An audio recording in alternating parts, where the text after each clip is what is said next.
कामदा एकादशी व्रत कथा।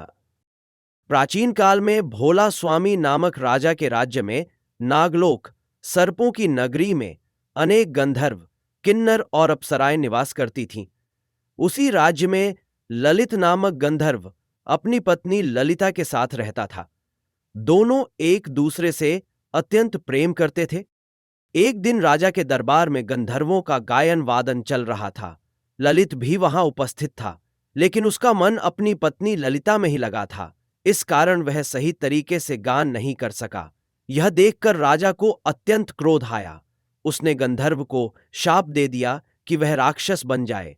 राजा के शाप से ललित तत्काल ही एक भयानक राक्षस में परिवर्तित हो गया।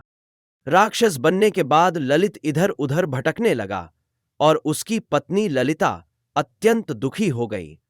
वह अपने पति को श्राप से मुक्त कराने के लिए ऋषियों और मुनियों के पास जाने लगी।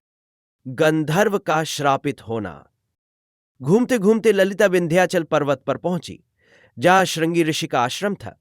उसने ऋषि को अपनी व्यथा सुनाई और अपने पति के उद्धार का उपाय पूछा। ऋषि ने कहा, हे गंधर्व कन्या, चैत्र शुक्ल पक्ष की एकादशी को कामदा एकादशी कहा जाता है। यदि तुम इस व्रत को श्रद्धापूर्वक करोगी और उसका पुण्य अपने पति को दान करोगी तो वह श्राप से मुक्त हो सकता है।